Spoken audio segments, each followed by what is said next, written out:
Hey everybody, I'm Zach King, and apparently I'm the man of the hour today.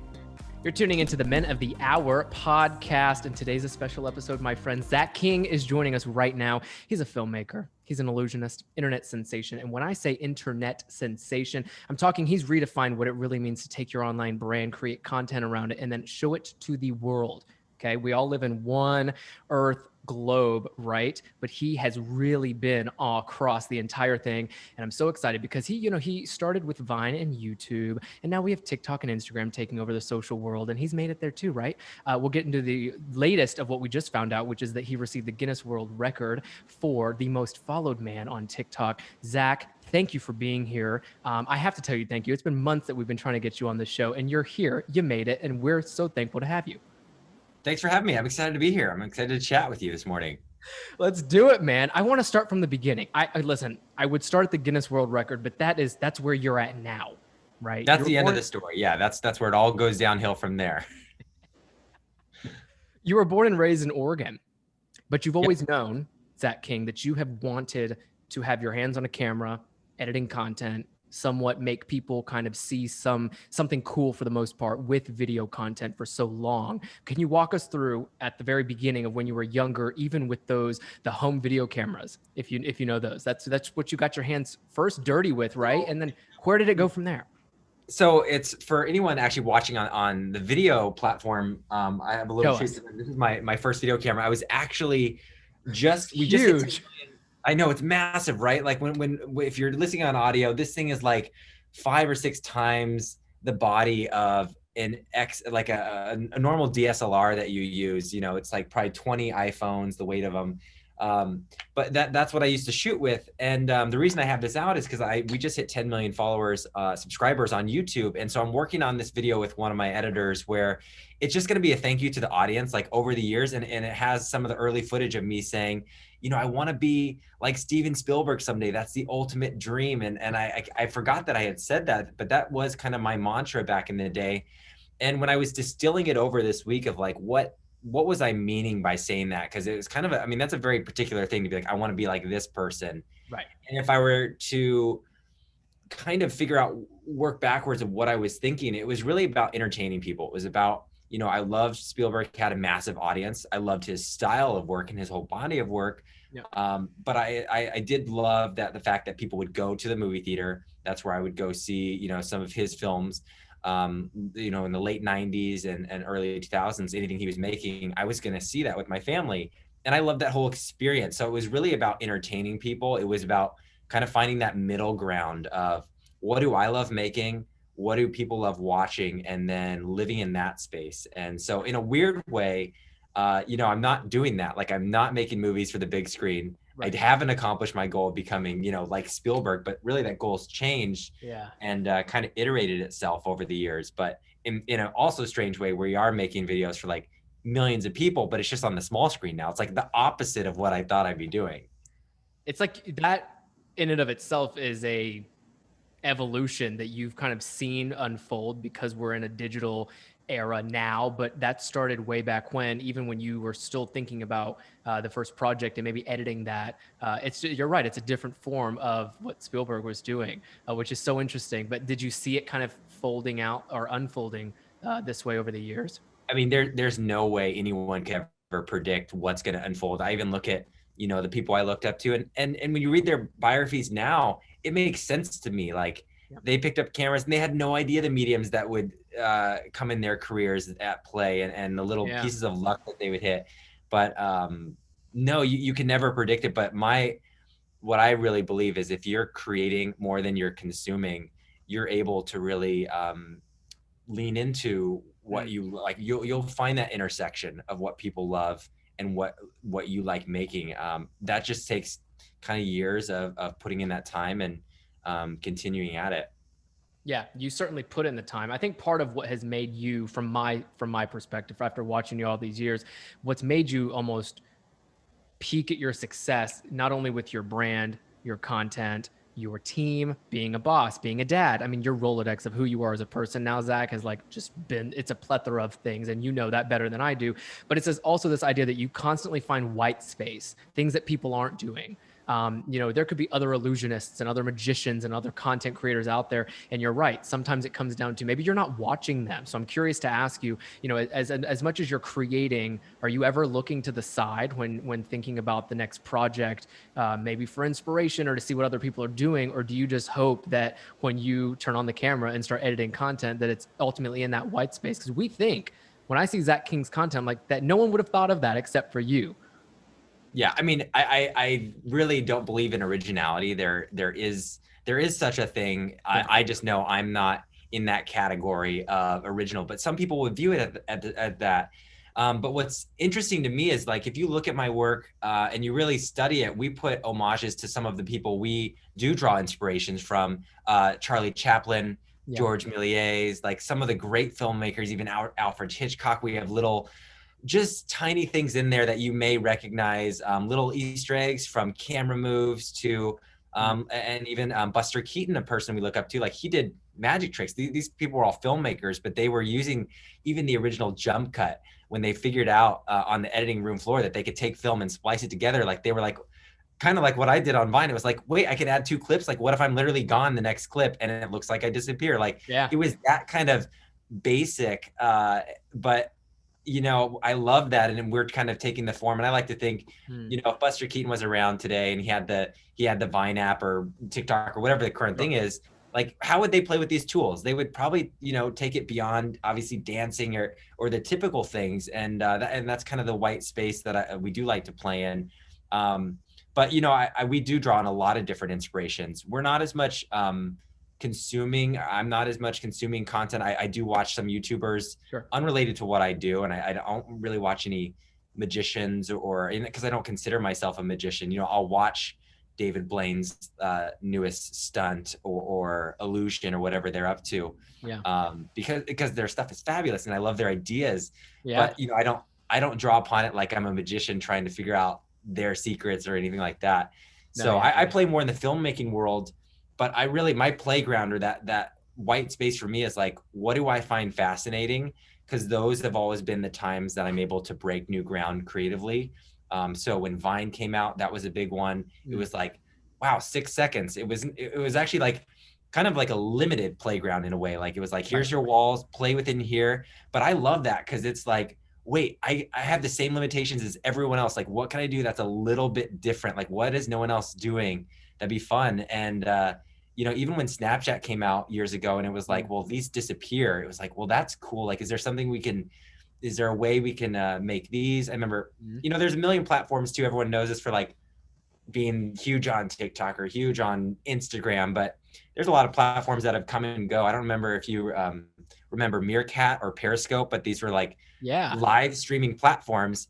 And in the beginning we were like, how do you, could you make a feature film on these things? Like, no one will do that. They're all going to do news and journalism.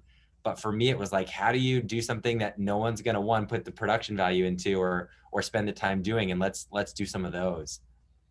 So there's a lot of things that we've done that just no one sees. They never turned out. They weren't successes. But for the white space that we do play in, oftentimes we get a few breaks and that's really fun. So the new one, like this week, that again, like, I don't think I'm going to say it, and there's no way that you've probably thought about this week, but like Snapchat has spectacles. And I think you'd remember a few years ago, they came out and they were putting vending machines around the world where people could get these. They're basically lenses that have cameras in them. But the Snapchat team sent me one and I was like, what, they're still making these? Like, they're on iteration 3. I'd never heard of them for years, never used them. I put them on and all of a sudden, like, I can't tell you how this rush of creativity came to me, and it was like, oh my gosh, we can shoot from my eyes are basically the camera. Like, what I see, I usually don't have this camera perspective. The camera's usually on me. Like, one, there's a whole range of tricks we could do here, but that aside, is there just some creative storytelling we can do here that maybe, forget the magic, like just as a filmmaker, we could geek out on for a little bit. So I've been wearing them every day for a couple weeks, just trying to record stuff. And I've caught some weird stuff by accident too. Like, I've caught a car crash. I've caught my team dropping a lens on set, like just weird things from my perspective that I always wish I could record. And now I have some of that. So I don't know, like, that's onto it. So I'll follow that. And you know what? It'll probably, like, sadly, it's one of those texts that may never work out, or just there's so many different players, you never know. It's kind of a gamble. But for me as a creative, I am drawn to the things that just bring out my creative ideas a little bit more, and I lean into those. And that's the whole secret to the success. So we can, your viewers can end here. That's all the secret sauce. So we can just end the podcast. You just gave us everything. I think I got the good stuff out. That's the gold. Zach, part of being a creator, I feel like you also get to meet a lot of creative people, other YouTubers, those TikTokers, other Instagrammers. But you're one I know a lot of people are looking at and saying, whoa, that's Zach King. When you do meet other people, I mean, this might have been pre-COVID. I don't know if you still are able to wave at people 6 feet away, maybe, or when you meet fans, maybe during, Zoom calls or whatever you guys have set up on your end for fan experiences. But it better not be OnlyFans. I'm kidding. We literally talked about that the other day with some guests. I'm like, listen, I don't care about OnlyFans. Y'all can have your own. But when you think about when you're connecting with other creators, what are some of the first things that they say to you? Yeah, I mean, there's a lot of creators and it was the way that I viewed, some of the creators I looked up to back in the day when I started YouTube. It was, some of the OG ones were like I was seeing iJustine or Freddie Wong or these channels that were pioneering the way for YouTube. And honestly, not back then, they weren't getting paid. It was just like they loved the craft of it. That's when I started before there was AdSense. And it was fun. And there was no roadmap. And I still think there's really not a roadmap even for it's become more of a thing. Like I don't have to explain to my parents anymore what I'm doing. They get it, but there isn't a roadmap still in the career for being a YouTuber or an online creator. But I think there are things that work. But when I meet creators, my favorite thing to do is talk about like what's working for them and really trying to find out, a lot of creators they're just artists that have found they have a voice and they put it online and that's resonated. It's just a different place they put it. In the past, historically, people would have maybe gone to writing or just music or but the internet gives you instant, access to people, which is kind of the different thing. When I meet creators today, a lot of them overnight successes, or it looks like that. Like they just hit a wave really quickly. And so I like to just talk about their career and especially getting, it's the place I was probably a couple of years ago where it was like, do I hire a team? Do I hire a management? Do I, I love walking young creators through that, like when they're on their first couple employee hires or setting up their business or really if they're questioning wait, can I make this a full-time thing? And that's kind of a crossroads. I find a lot of creators, and sadly some don't, choose that. They choose to go back to what is proven throughout the years, getting a stable 9-to-5 job. And that's fine. But sometimes I'm looking at them like, if you spend 2 more years grinding it out the way you're doing, things will work out for you. Like you will have discovered a lot more of your brand or your voice or what you love doing. You'll build a refined audience and know who you love talking to. And then, but it's kind of, there's a point where you have to make a leap a little bit, and it's a leap of faith. Mm-hmm. To then turn that passion into a paycheck. You just got to my next point here too. I wanted to ask you about when this world of content creating it's not oversaturated. I wouldn't say. It's just everybody's doing it. A lot of people are doing it in different ways, and it could leave someone very reserved to try to take that leap of faith. When you did that, what were some of those first steps before you built the team, even before thinking of the team? I mean, we have a team at the show now. And when I thought about it, I was like, yeah, I mean, you could start something and not have a team. You could do a lot on your own still and really start making some money. How'd you do it? I started with, in film school, during that time in college, I started training people. So I was like, I need to make a business to help pay for my film projects. And I wasn't trying to fund anything crazy. I was like, if I could fund a $2,000 project to $5,000, it slowly grew for each film project. But YouTube was not providing AdSense at the time. So it was just, hey, I'm going to do DVD. It's actually what people are doing now, courses. I did courses, but it was back when I was mailing them out of my dorm room. I had DVDs. I would go to the printer press and come back and ship them out. And so people were buying, like, for $100, I think it was, you got a 2 DVD course, had 8 hours of training, and it was for editing software. So I was teaching Final Cut Pro, Motion, DVD Studio Pro, like software that sadly isn't in existence anymore. But I was teaching just editing and what I was learning in film school and putting that on DVDs and mailing it out. And not only, I paid through my whole college tuition doing that. But then I had a small nest egg so that when I did make the graduation leap, YouTube was one in a place where it started monetizing. Sure. It was really little though for me. That was never going to be a full-time thing. It was just supplementary, and you kind of paid for lunches, and that's how I was checking it off. Like, sweet, I get to have a $10 lunch every day now. That's awesome. Yeah. Paid by YouTube, amazing. Yep. But Thanks, then the YouTube. DVD courses for me were my main source of income. I actually thought when I graduated, I was dabbling in YouTube pretty full time. Yeah. But the DVD courses is what were paying the bills. So I was like, I might do this. Could be my career for the rest of my life. And I knew training, lynda.com was pretty massive. I remember that. Lynda with a Y. And I think Skillshare was just starting to come up. And I was like, Udemy was up. And I was like, I could be a teacher for I just went from college. I guess I could go to teaching for the rest of my life. And then eventually build up a nest egg to build my own feature film or fund it. That was my goal. But YouTube did take off around that time. But that gave me, that 2 to 3 year window after I graduated college was absolutely so important for me that I had a little nest egg. Yep. It wasn't much. I think it was like $30,000 in the bank to pay. I knew for 2 years I could live off that, maybe 3 years, because I was so frugal, and I knew I could put the work into YouTube. I had no idea it would turn out, the way it did with YouTube, but again, that was at the time, it was just really creative platform. I loved what I was seeing for other creators do. And I had other mentors like Freddie Wong and Brandon Lash and people to talk to about how do I make this a potential thing? How are you guys getting brand deals and walking through that process?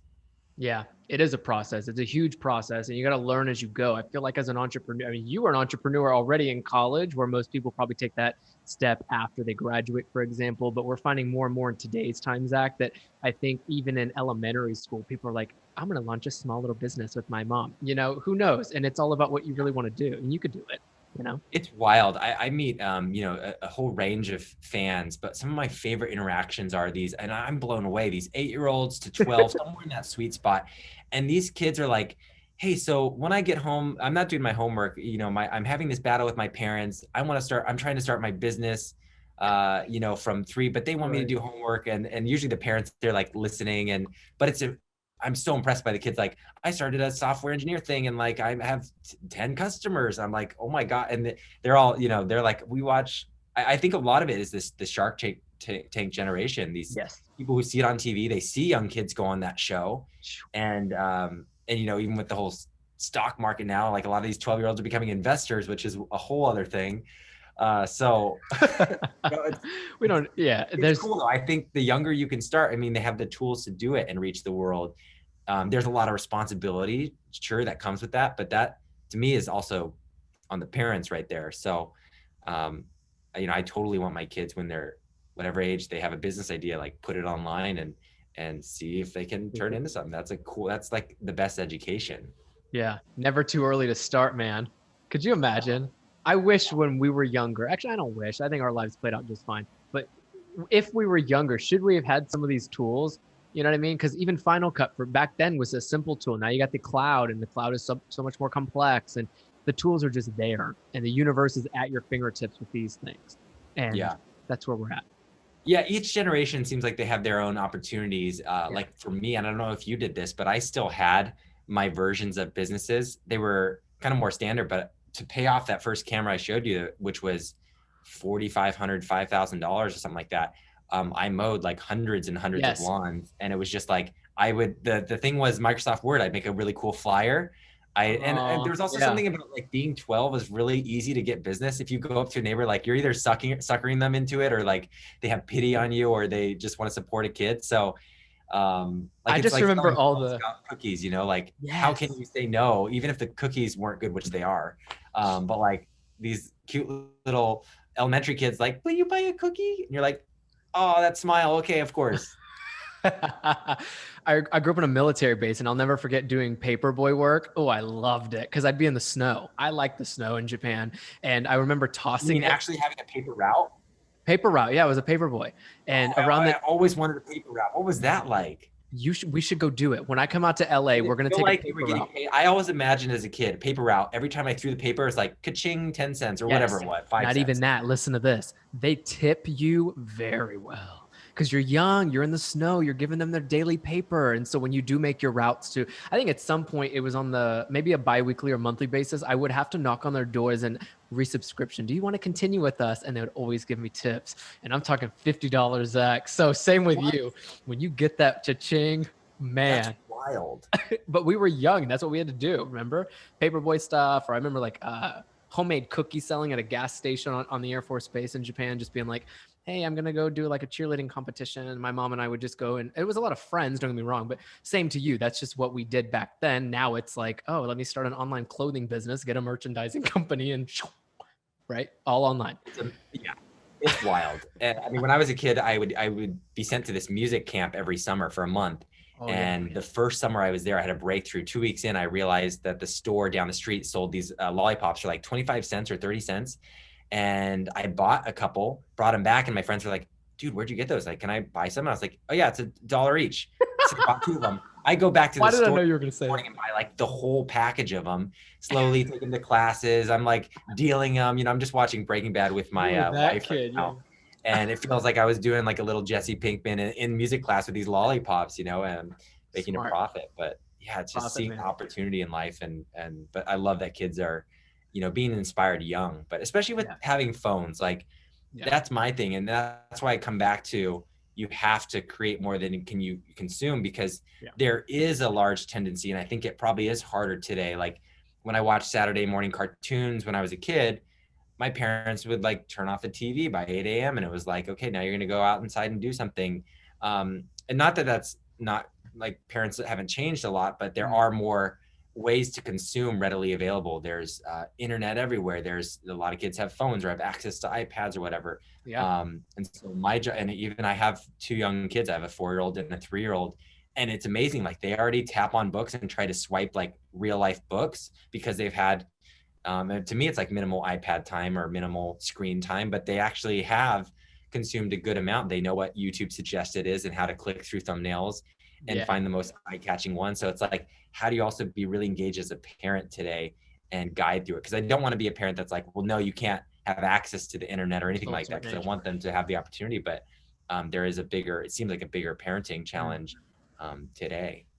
Has to be. Do you think there's ever going to be too much? I always wonder to myself if we're ever at a point with digital or technology things of the masses that exist right now in the world. Do you ever think we'll get to a point where there's just too much of everything? I think there already is too much. There probably has been too much for a very long time. Like even for a couple hundred years, has been too much. It's probably too much for every generation as it changes. But I think that's where it comes into just the moderating it as a parent, as self-control. I think a lot of people blame, when the social dilemma came out, that whole documentary about what's going on. And sure, some of that looks malicious, and the way they talk about it, it looks crazy, and it probably some of that is true. But to me, that's not like, social media isn't the problem. I think it's our behaviors and our habits we've built. And of course they build it in a way that's more addicting, but like a lot of things in life, things are built that way so you can become a repeat customer of whatever it is. So I think it's really moderating that. For me, one thing I do, because I would roll out in bed, I started this a little over a year ago, but like I'd never sleep in my room with my phone. Like my bed is a no laptop, no device place. It stays literally in a different room plugged in every night. And one thing I actually do to do that is like, I don't charge my phone during the day. So when I'm done with one charge, like it's done.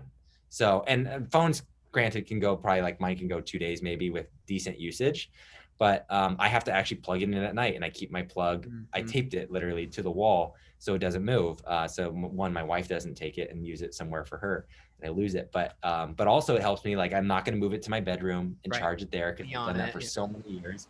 And then I wake up reading emails at 6 a.m. stressed already. My heart rate's literally, like I've measured, did a study a few years ago, like my heart rate would literally just spike. Now my heart rate barely, like it just naturally spikes because I'm awake moving. But my anxiety level would go up because I'm reading text and I can get to that at 8 o'clock or 7:30 when I'm ready, but I kind of go through a morning routine and consume exactly what I want to consume, which is really just family time, kind of offline time. And then the work has its place, and I'm kind of ready to tackle it at that point. I'm like in a better mindset for it. You said moderation and tackle, and both those words popped up in my head as follow-ups. That's so interesting. I was actually about like, and then you'll keep talking, and I'm like, yep, there's that one. Dude, what's the morning routine? The morning routine is very specific. I started this new routine. I made friends with a guy named Jesse Itzler a couple years ago, and he got me into cold plunges and the kind of the Wim Hof method a Yeah, I know. lot. And that's the reaction I get from most people. It's like most of my coworkers have cold plunge with me at some point, Yeah. either at my house or when we're on a trip, because I do it every day. And it's like if I'm traveling, it's like I'm finding the body of water that's the coldest, which leads you on some fun adventures anyway. Like I love that. But for me, it's like I have a pool at home, and I live kind of up in the mountains here in LA. So it gets a little bit colder at nights by the ocean. And so I cold plunge every morning for 5 minutes. And then I'm doing an evening session that's 10 minutes, just kind of ending work. But for me, that's like, I do an hour of family time. I'm usually with the boys in the morning because they're kind of still in that almost baby stage, but they wake up at like 5:30, 6 a.m. So we're up together for an hour, but at 7:50 a.m. every morning, like if I don't do it now, Rachel, my wife, knows something's kind of wrong.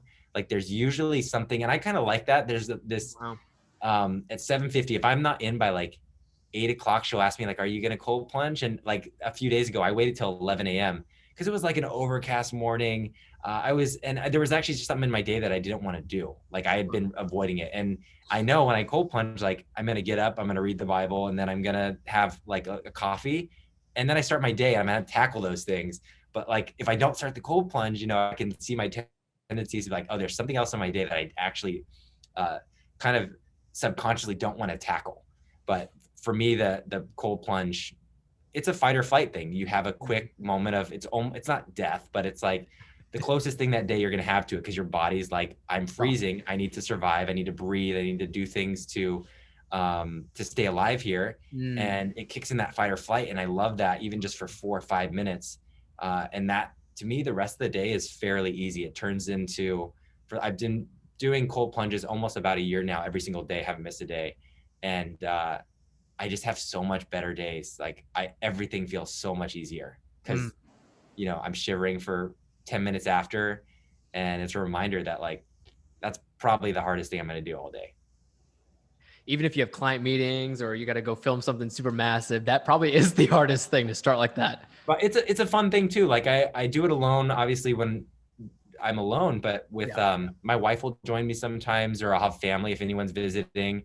My coworkers, if they're around for production and we're traveling, we'll do it together. And it's a fun bonding activity and I just love it. You're not thinking about emails when you jump in the cold water. I don't know if you've ever done one, but I've taken cold showers. That's the closest thing to plunging. I mean, I might try to jump into the Hudson, but I heard you'll get salmonella.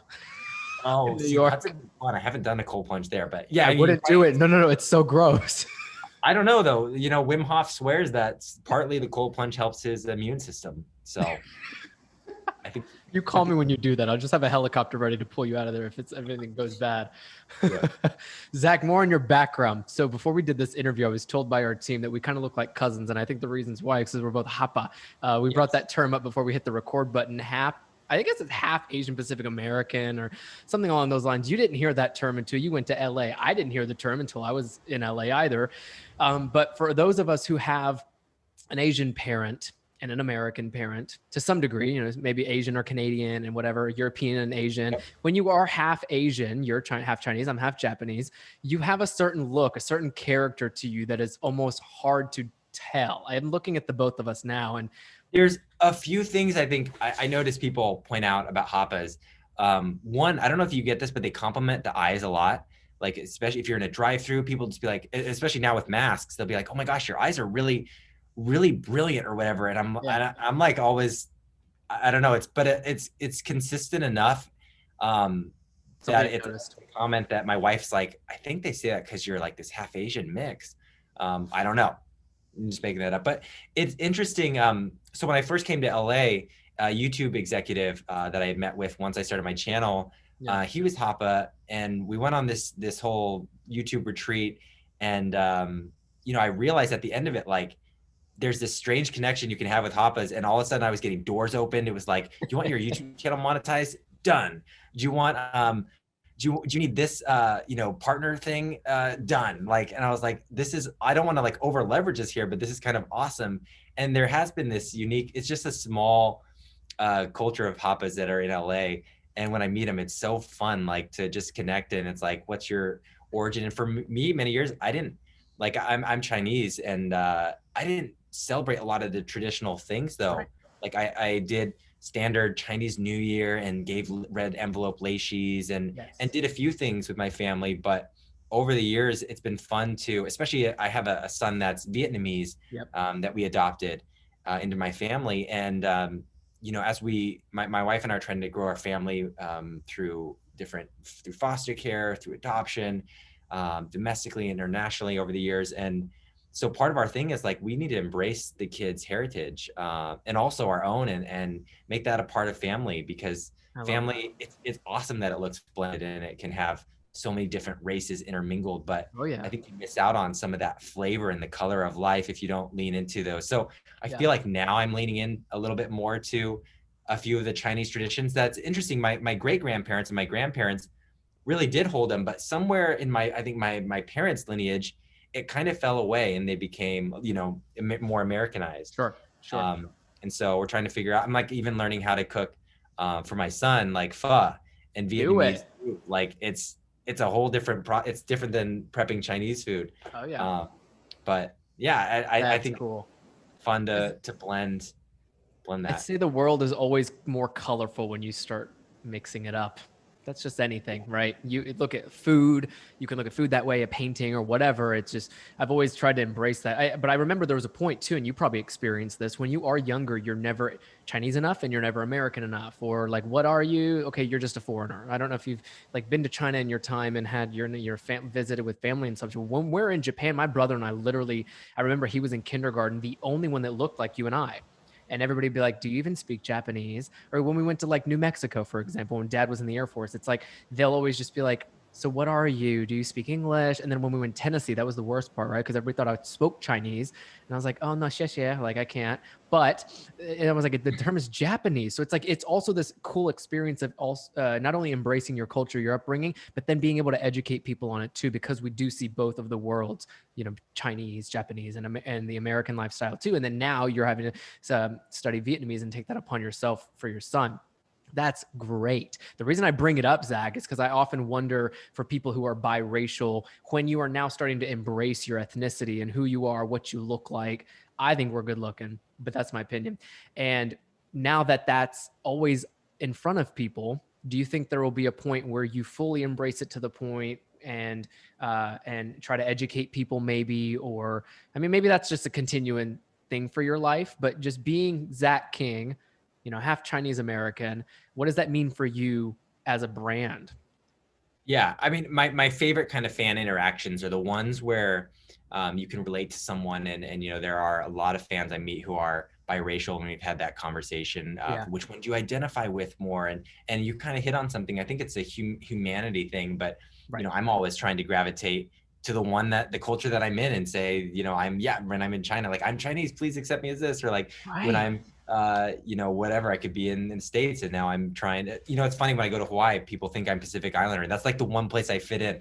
So Everybody says that. yeah, Any Asian or like, even if you're 25%, I have a friend who's she's 25% Chinese, 25% Japanese, half American. And she always said that Hawaii is kind of that one place where universally any Asian is just going to feel at home. yeah. But I think it's absolutely important to embrace all of the races that you come from, to have those experiences, to try to visit those cultures too. Mm-hmm. And I think it'll always be a conversation internally of developing and learning more about, but also for me, having the platform, that's like a cool way I can interject and talk into other fans' lives. And it's just like a small portion of my conversations, but it's a neat one I get to have. That's so cool. I want to talk about your family, your precious family of four, Mason and Liam. One Yes. you mentioned, so Liam, you brought Mason in the family a little later, I'm assuming after Liam. So we fostered for a few years. Um, before we had Mason in the family, and then we had Mason join to the foster system, and we had the opportunity to adopt him. And we were like, of course we're going to adopt him. Like that was, when we're doing foster care, the goal is to really reunite the kids with their families. Right. Like that's the goal, as hard as that can be sometimes. And sometimes they're going back to families where you're like, it's not right if they go back, but they've checked the boxes to the court system that they can go back. Yeah. And sometimes they do go back. Like one of our first kiddos went back to their family, and it was like amazing. We were all crying when we were handing him back over to the family to be reunited, because we knew the journey they had gone through, and they had struggled a lot and actually like worked their way out of these crazy situations, got housing, got jobs, got financially stable to take their family back in. And so, you want to root for the biological family reunification as much as possible. But with Mason, we had the opportunity to adopt him. Yep. Of course, that was an absolute yes. And then, so he was our first, family member officially on paper. And then during the adoption, we were his fostering. We were pregnant. That just happens. They do say, like, when you start fostering, some reason you end up, a lot of people get pregnant. So we had Liam. Yeah. And so we have 2 kiddos now, 2 boys. It's a wild house, but we're opening up. We took a break after we had Liam, just because we wanted to get I'm running the business. Rachel's also like really into writing. She's got her thing, but she's a stay-at-home mom too. Yep. 2 kids under 2 for a while was wild. So we just were like, let's pause on foster care. And then we're starting back up actually next week. So last night I installed the fireplace. Like, you have to do all the safety stuff. I put in fire hydrants. You have to install, like, if you have fireplace, like the screen. And then I was installing, and I hate installing stuff, I suck at it, but I was installing these stair things that block they're for dogs or for kids for falling downstairs or going upstairs. But yeah, we're starting in a week. So it's going to be 3 kiddos in the house, and it's going to be wild. And I'm in foster, like, you can't pick the gender. Sure. And we're open to anything. It's like boy, girl, whatever. But I'm secretly hoping for a girl this time, because we've had only boys. Change it up. I want to change it up, and it's going to be fantastic. Having a daughter. Those 2 will take care of her. If she's younger than them, I'm sure they'll have a blast. If she's older, she'll probably still have a blast. Yeah. Right. Yeah.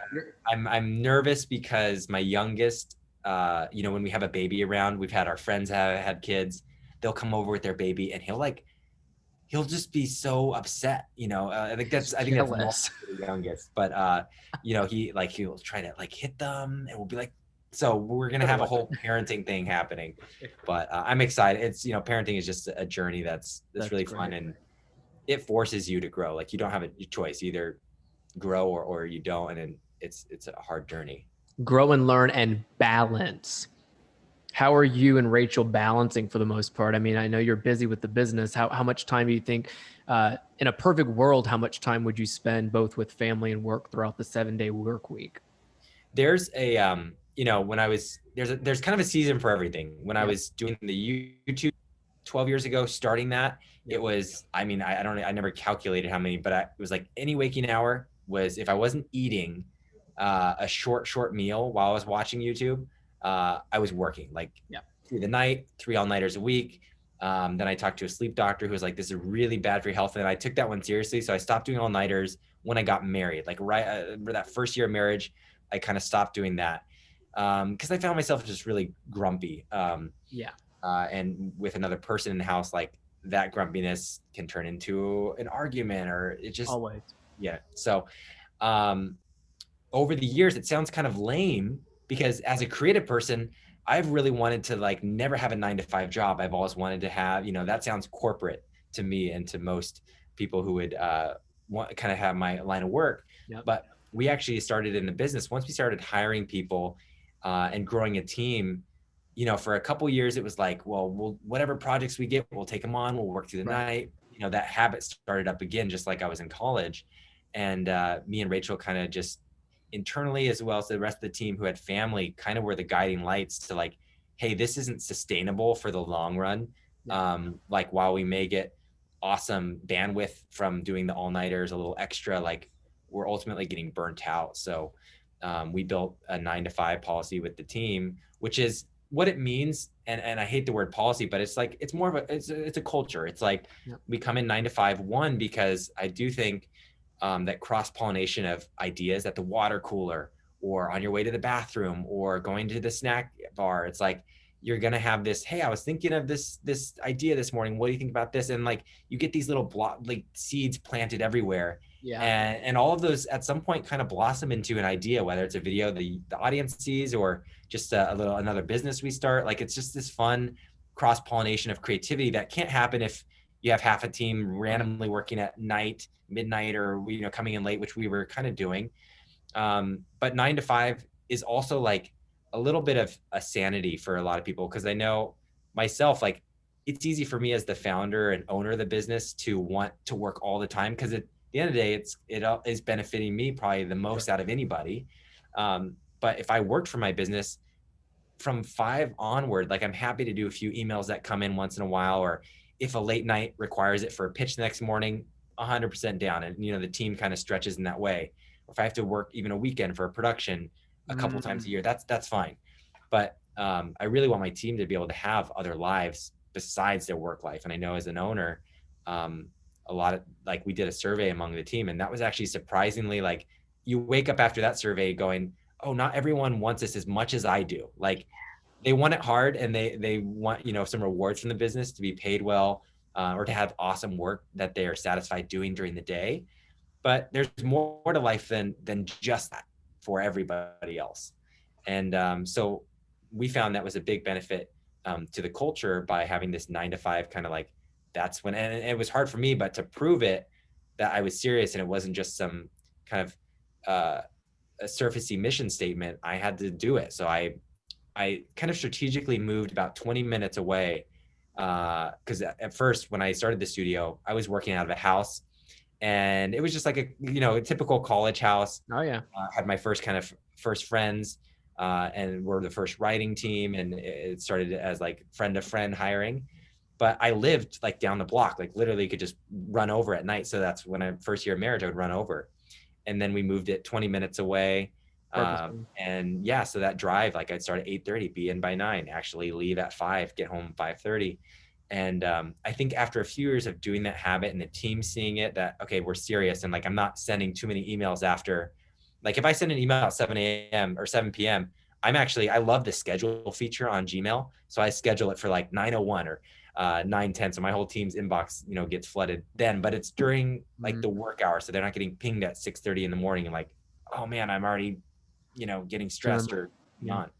So it's building those habits. And that's been a really big one for me. Is I think it sounds unsexy, but I do think the workplace environments of these open office layouts where you can come and go whenever, I've seen internally, they kind of lead to a little bit of an unpredictable life for the employees, whereas we're trying to kind of have predictability, especially as our family. They all started around my age, but many of them now have wives or husbands, and they're having kids. And I think everyone who has kids starts to appreciate the structure of like, oh, I can go home and be with my family and off the grid for a while.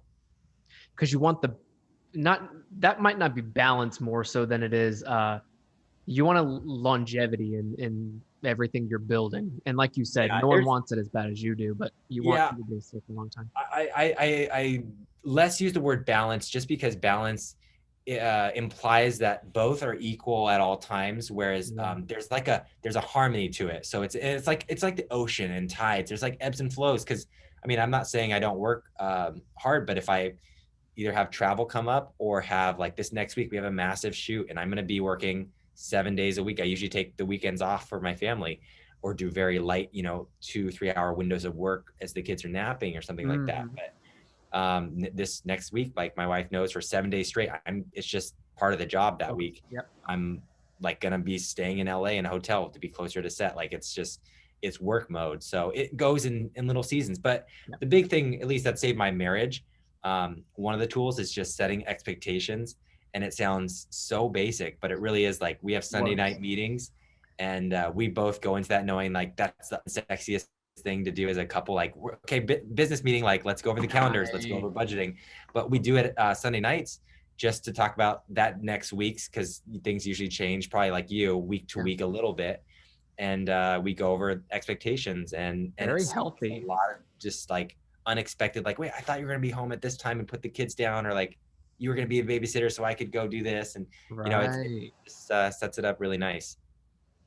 That's all we needed from you, dude. To hear that you even have a type of meeting like that with your wife and it's working. To anybody listening, if you have a boyfriend or girlfriend, husband or wife, I think that'd be really interesting to test out, don't you? Like schedule something in the books that helps you guys both prepare for what's coming up and be on the same page about everything. Do you guys at least do dinner with that Dinner meeting together? or with that meeting? No, so it's a 10-minute meeting. It used to be a Oh, little bit longer as we got yeah. the group, and now it's like open up the Google Cal, sit on the couch, or we'll go into my office. Like we treat it like a business meeting. It's like, what are Nice. you doing this week? What am I doing this week? Do we have potential like babysitter conflicts that we think we might drop the ball for each other, whatever. Yep. And so no, it's not dinner. Because dinner is like, food is for us, me and Rachel, we love food. We love cooking together. Oh yeah. And we love good takeout or going out. But no, something about like going over Google Cal with dinner ruins the meal for me. I think for both of us. So Makes we you keep want to it throw up separate. thinking about all the things that are coming up.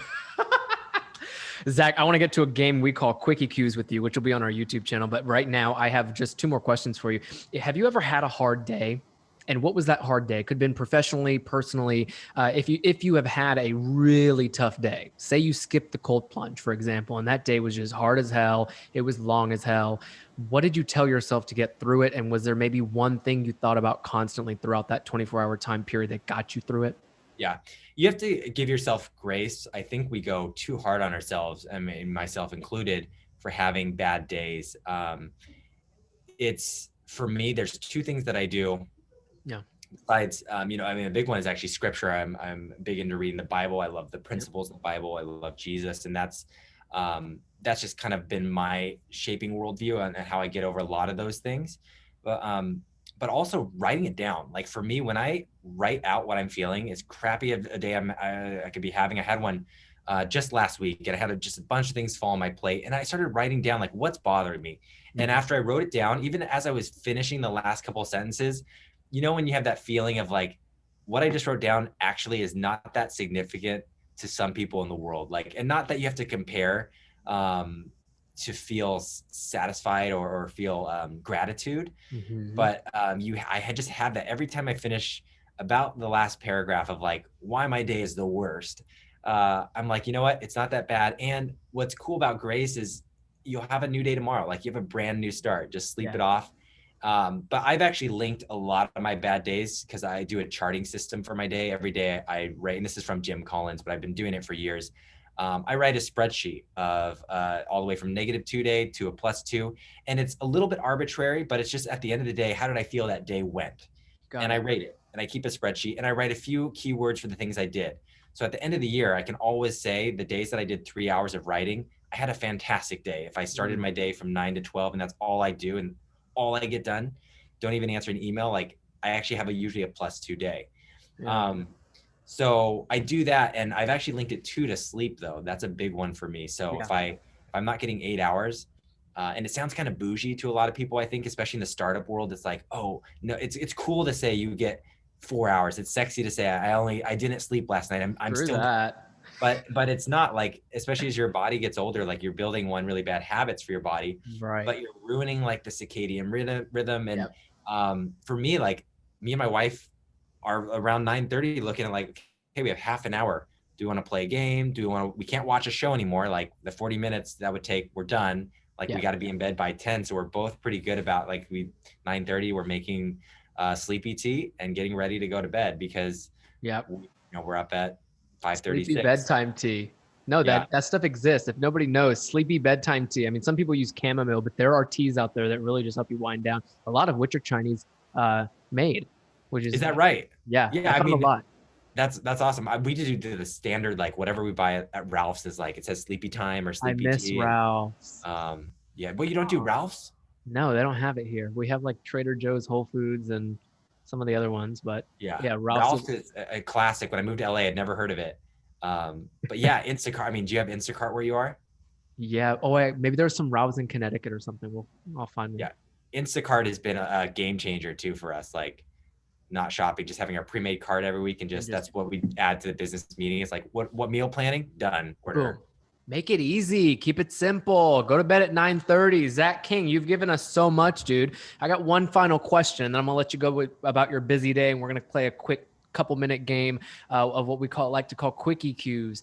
You're influencing so many people, my friend, and the fact that like I've been told I look like your cousin before I got on this call, listening to your habits and how you work is very similar to how I've done it, and very similar to how a lot of other successful and influential people are doing it, like yourself. Mm-hmm. If you had to leave a legacy behind, what do you want to be building right now to then hopefully leave behind one day? We're not writing your obituary here. I just want to know what legacy you'd like to leave with people. It's all about experiences for my kids. That is the biggest legacy. Like, having these awesome experiences that one, I mean, they can teach them stuff, sure, but also like they have these stories built in. I think that's, Yeah. as I look for, I hope to make a feature film someday or a TV show. For me, they all stem from doing experiences. Some of my best work in terms of the magic videos, they came from experiences, whether it's like skydiving. Now I went skydiving a couple years back, and I've been working on a concept for literally that long, just slowly. But I would never had those ideas if I hadn't done those things. Or I'm really into lobster diving, and that experience. Every time you're in the ocean at night, like you see things in the shadows, and there's like been weird things I've seen that I'm like, oh, a shark video, like that'd be, I got to do something big, like why haven't we done this yet? And so we start writing these concepts. Or what if I didn't have to take the 40-minute drive to the ocean, but I could jump in the bathtub and get straight there? Like, there's a lot of fun things you can grab from experiences. So for me, that's like, if I left my kids and family with anything, it's like they had these awesome life experiences. I love what my wife's dad did. He took their kids to all 6 continents, and the 7th one, they have to take him. So Antarctica, my wife and the siblings have to take my father-in-law. And I love that. Like, that'll be one of my goals, is Wow. taking my kids to every single continent before, they get to high school. That's cool. Zach King, you're cool. I can't thank you enough for the last hour we've spent together, buddy, for letting us call you a man of the hour for many reasons, and for ultimately just sharing with us everything you did, and what you're doing. I want to mention real quickly, I'm going to drop this really fast. Bum, ba, bum, bum, bum. Guinness World Record winner. Hello, TikTok, the Wild. most followed man. When you got that call, first of all, congratulations. We'll talk offline about it. I wanted to tell you, congratulations, dude. That's huge. Thank you. I mean, that's wild. I've never won a Guinness record before, and who knows if I ever will again. You will. But for me, those things are a reminder. Like, I love to. I'm really bad at celebrating. My wife tells me all the time. My team tells me all the time. Come Like, on, really. celebrate. I'll remind you to celebrate. I'll send you a bottle of champagne right now. But the thing about it is, I think when you get to, so I don't want to sound ungrateful, because that it's like wild. Some of the stuff that's happened in experiences and things we've gotten just because of the audience we have. It's just insane. And you got to pinch yourself sometimes. You got to, like, once in a while, roll over and just say, like, is this real? Why did I, get this? And there's that whole conversation. But that aside, for me, there's been a lot of things that are the current, like, we break a record on Instagram, or we one year we were like top 3 videos right behind Bieber and Taylor Swift in 2016. Like, there's a lot of these crazy things that happen. But for me, it's we try not to relish in them too much. Now I'm getting a little better at celebrating. We'll throw like a pizza party here at the studio. But we also try to, like, remember why, because some of those things are distracting. Like, we've gone after them before. We've had these awesome awards, and we're like, well, now we got to try to, like, how do we know what to do to re-engineer to get one next year, or do that again. And that always takes us down the wrong path of creating. So we try to, as much as we can, like, just continue doing what we're doing, focus inward on the different, cross-pollinations that are happening here. And really the guiding light for us is, like, are we making stuff we would enjoy? Would we share this if it was on our feed? I mean, we know what goes viral now. We know the little things you can throw in there, but are those even the things that are meaningful long term? So that's kind of how we're trying to engineer our content. It's working. Create more than you consume. Zach King, thank you again for stopping by the podcast. Anybody listening right now, we're going to head to YouTube really quickly and play a game of what we like to call Quickie Cues with Zach. We're going to ask him a rapid fire series of quick questions that he has to answer as fast as he can to get the best answer possible. But in the meantime, we're on Instagram at Men of the Hour Podcast. Zach King is on Instagram. Just look up his name. You're going to find him. He's probably the first one that pops up. And you can also find him on YouTube. Go to his YouTube channel and everywhere else you can find Zach King. I Googled him. He has a Wikipedia page and everything, my friends. So until we come back next week with another episode of the Men of the Hour podcast, have an incredible day. Zach, I'm going to ask you the real question. Do you have 2 minutes? It's 1 o'clock. Yes, I know. Yes. Well, it'll be so quick, buddy. That would have been perfect wrap. So let's make this quick. I want to get you out of here, bud. All right.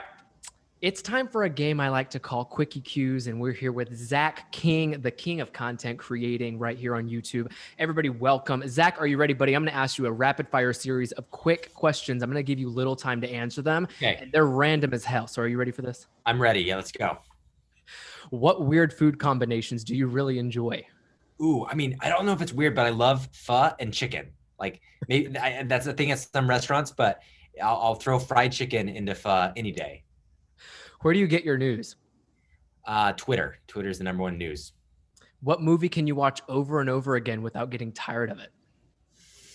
Oh, I love The Godfather, any of them, but probably the first one's my favorite. Nice. What's the most expensive thing you've broken lately?